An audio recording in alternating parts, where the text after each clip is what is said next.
I want you to do something a little radical right now, like wherever you are listening to this. Yeah, just take a second. Exactly. I want you to literally unclench your jaw. Just let it go.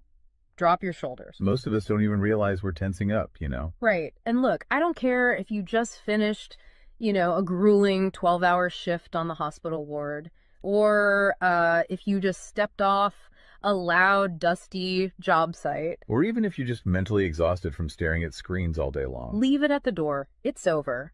You are officially entering quiet mode. So just take a deep breath. That's the baseline we need for this. It really is. And now I want you to look at the phone sitting next to you, or maybe the smartwatch on your wrist. Every single time that screen lights up, every time it buzzes, it steals exactly 23 minutes of your life. Welcome to the deep dive. It really is a staggering number to confront when you put it like that. 23 minutes Yeah. from one buzz. Yeah, because we tend to measure interruptions in like the seconds it takes to glance at a screen, right? Whoa! We completely ignore the massive cognitive debt we incur the moment we look away from our deep work. And that cognitive debt, that is exactly the central target of our mission today. Okay, let's unpack this. We are exploring The Sovereign Architect's Guide by Chillstar 08. Specifically, episode 6, which is titled Deep Work Dynamo, How to Finish Your Week in 4 Hours. Right. And if you remember in our last deep dive, we talked about installing drawing those boundaries and reclaiming your personal space. But clearing the space is just step one. It actually reveals a much deeper, much more intimidating problem. Yeah, the void. What are we actually supposed to be building in that silence we just fought for? Because if we don't have a blueprint, the noise of the world is just going to rush right back in to fill it. Oh, for sure. We have this natural horror of a vacuum.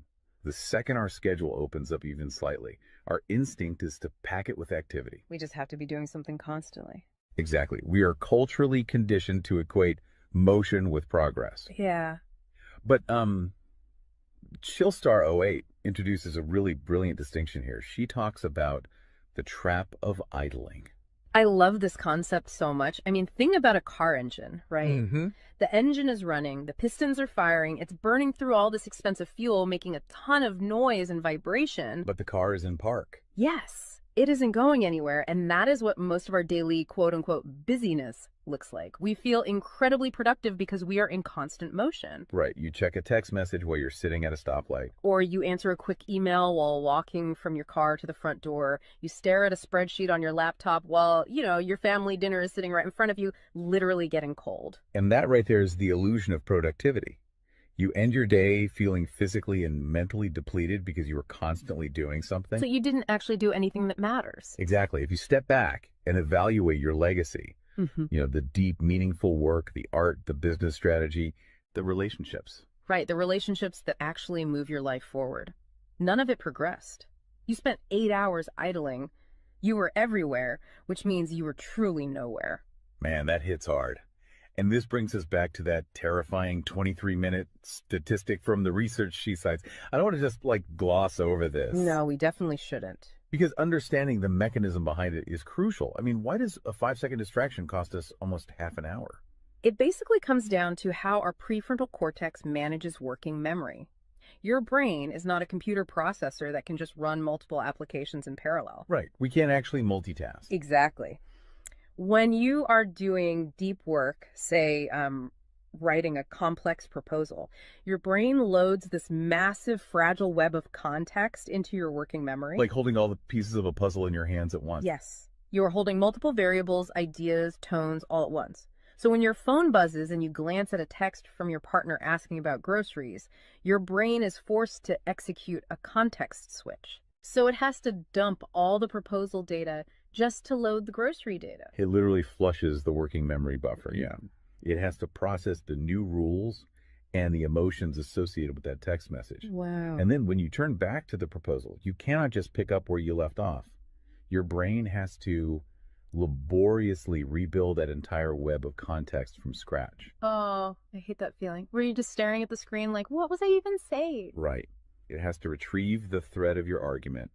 Remember the tone you were using, recall the variables. That rebuilding process takes an average of 23 minutes of cognitive effort. And it burns a ton of energy doing that, right? Massive amounts of glucose. That explains so much. I mean, that is why people hit 5 p.m. and feel physically exhausted, almost sick to their stomachs. Even if they've just been sitting in a really nice ergonomic chair all day. Exactly. They haven't been doing deep work. They've been doing cognitive gymnastics, just constantly flushing and reloading their working memory. They are burning fuel just to stay in park. So, okay, let me bring in what I like to call the transformer concept here. Because our focus is like an electrical grid. If you have, 50 browser tabs open, you are leaking energy as raw, unusable heat rather than concentrated light. That's a great way to look at it. So if we are all acting like our focus is this cheap renewable resource, how do we stop being what Chillstar '08 calls a subject to the pings of the world? I mean, how do we actually become the architect of our attention? Well, what's fascinating here is how she frames the philosophical shift we need. She says utility does not equal value. Oh, say that again. Utility does not equal value. Right. In the modern workforce, we have been completely conditioned to believe that being constantly available makes us valuable. Like if you answer a Slack message in 3 seconds, you're the hero. Exactly. You are praised as a good worker. Or if you jump on a Zoom call with like 5 minutes notice, you're a team player. But that is just utility. I mean, being highly available makes you a commodity. You're like a human router just passing information back and forth. And routers are easily replaced. True sovereignty, true value comes from being impactful. You simply cannot make a deep, lasting impact if your attention is constantly fractured by the agendas of other people. Yeah, when you operate like that human router, you are spending your finite, precious Mondays executing someone else's script. You're a subject to the pings of the world. Okay, so we know the biology of why this destroys our focus, and we understand the philosophical trap of, trying to be too available, but how do we actually fix the mechanics of our workday? We have to build the deep work dynamo. Right.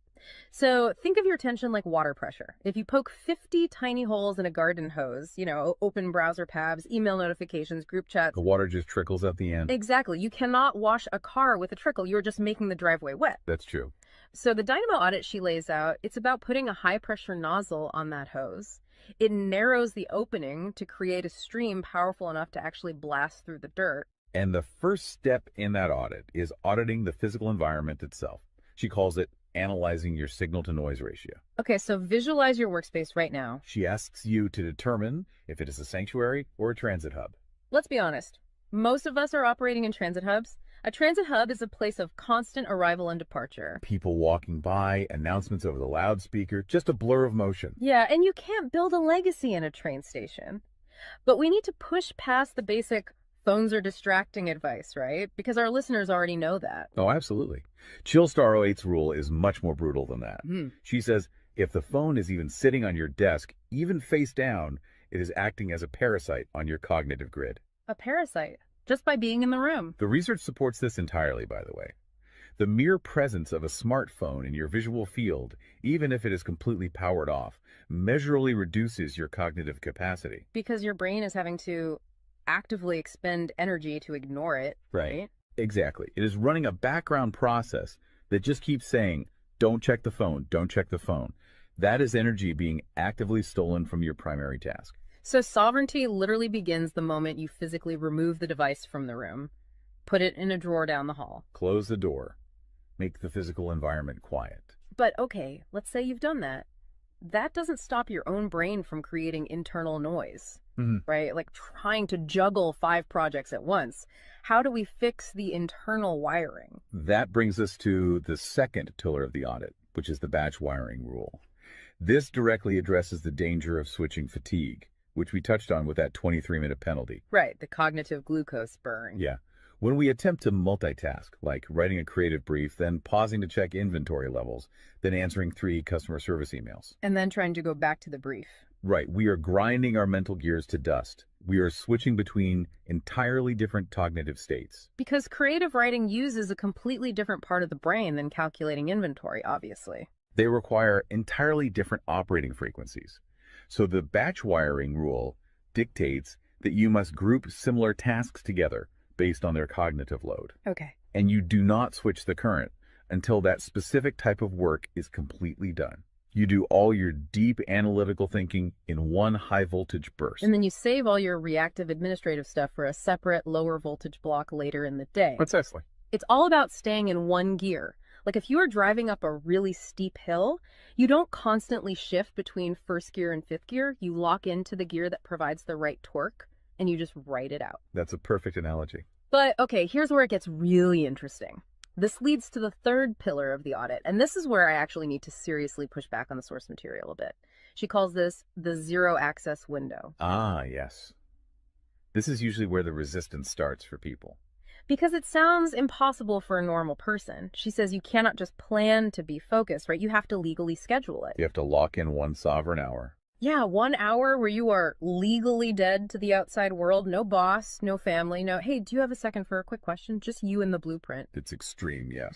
But let's do a reality check here. I mean, I see how that works for a solo digital entrepreneur or a freelance writer, but what about someone whose literal job description is to be available? Right, like an IT support specialist. Or a floor manager, or a nurse on a ward, or even, a parent at home with a toddler. How do they justify just vanishing? It feels like this advice only applies to a very specific, privileged type of worker. That is the most common and, frankly, the most valid hurdle to this entire system. But we really have to look at how the principle scales, and we have to look at the internal psychology of the worker. Okay, walk me through that. First, let's address the context of Chillstar '08's own life. She is not some solitary monk living on a mountain. She is a wife, a mother, and a grandmother. Oh, wow. Okay. Yeah, and she runs a luxury travel agency and a digital marketing business. Her entire professional and personal life is built around communication and client management. She probably receives hundreds of legitimate demands on her attention every single day. So she is really in the thick of it. She isn't just speaking from some ivory tower. Far from it. She implements the zero access window because of those demands, not in spite of them. Now, for the IT manager or the nurse, obviously, you cannot vanish while on active duty if your role is acute response. Right. You can't ignore a burning server or a patient monitor. Exactly. But the principle applies to the deep work surrounding the active duty, the scheduling, the charting, the strategic planning. Even in highly reactive jobs, there is legacy work that gets pushed to the margins. That makes sense. And the challenge isn't just logistical, it is deeply psychological. It's the internal guilt, isn't it? Yes, exactly. People feel like bad employees or bad parents or bad partners when they set a hard boundary. Yeah. We tie our entire self-worth to our responsiveness. We think, if I am not instantly available, I am failing them. Man, that is so true. We feel guilty for taking an hour to ourselves. But setting a zero access window is not about neglecting your family or your team. It is about condensing your high level work into massive, high impact bursts of energy so that you can actually be present later. Wow. Okay. Consider the alternative.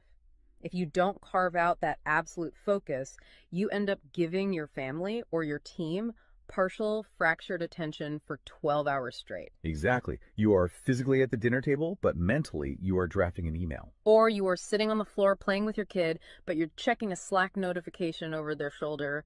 You are trading constant low quality availability for scheduled high quality presence. It is entirely about communicating boundaries to protect the quality of the time you do give people.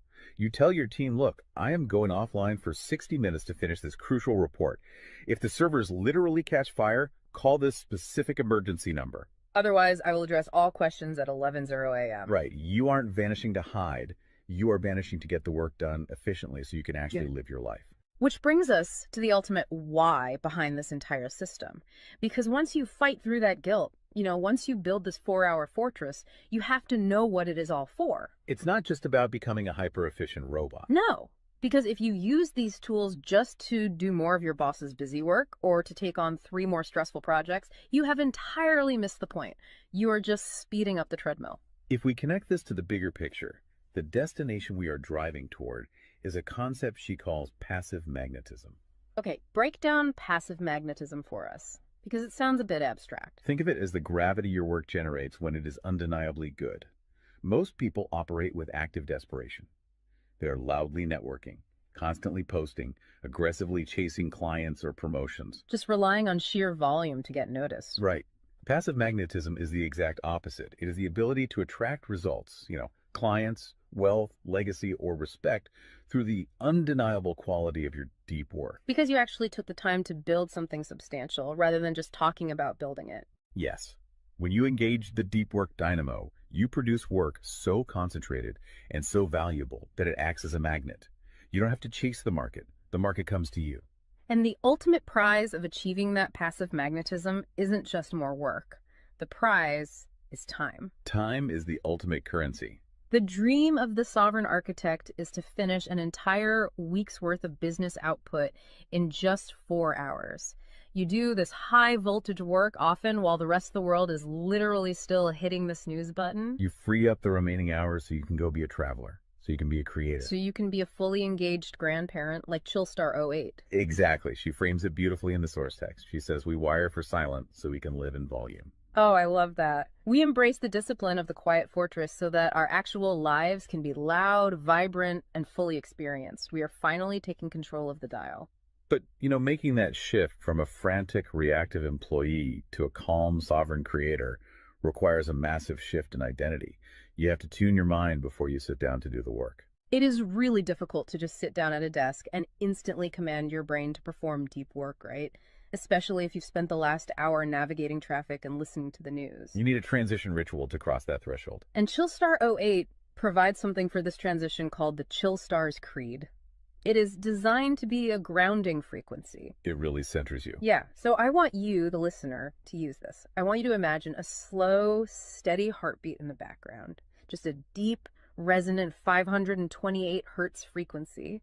Just let the frequency of these words settle into your mind before you initiate your deep work. Ready? Take it in. I am grounded in peace. I am reaching for my stars. My light is my own. I am a star and I will shine bright. I will reach for the sky. I release what was. I embrace what is becoming. Using a creed like that is just such a powerful behavioral trigger. It really shifts your state. When you speak those words, even just internally, you are consciously reminding yourself that your light, your focus, your energy is your own. It does not belong to your inbox. This does not belong to the algorithm. Right. You are releasing the frantic energy of the morning and embracing the sovereign focus of the architect. So we always want to translate this high-level theory into ground-level reality for you. We don't want you to just listen to this and go right back to idling. Definitely not. Here's your 1% install. This is your micro-win to take action on this deep dive immediately. Tomorrow morning, before the world starts demanding your attention, before you check a single news site or open your email, I want you to set a timer for exactly 60 minutes. Put your phone in another room entirely. Yes, physical distance. Do not open any extra browser tabs. Pick one legacy task, just one, and flip the switch on your very first sovereign hour. And be prepared for it to feel incredibly uncomfortable at first. Your brain will crave the dopamine hit of a notification. Oh, you will feel an almost physical itch to check your messages. But if you can sit in that silence, if you can endure that initial friction, you will watch the dynamo start to spin. You will enter that flow state, and the old blueprints of hustling and grinding will be completely burned away. And look, if you want the actual templates to automate this piece, the specific tools and step-by-step guides to build the system out completely and protect your location-independent freedom, you can join the Sovereign Fortress on the Chillstar 08 school community. All the blueprints are there waiting for you. They really are. As we wrap up this deep dive, I want to leave you with one final thought to explore on your own. We have spent this entire session talking about the mechanics of work. We've talked about condensing your week's output into just 4 hours of pure, undistracted focus. But if you actually achieve that, you're going to be faced with a beautiful, kind of terrifying question. What's that? Who are you going to become in the remaining 164 hours of your week? What if your true legacy has absolutely nothing to do with what you produce while you are busy, but entirely to do with who you are when you are finally completely silent? Wow. Unclench that jaw. Drop those shoulders. Step into the quiet. Go be great and flip the switch. We'll see you on the next deep dive.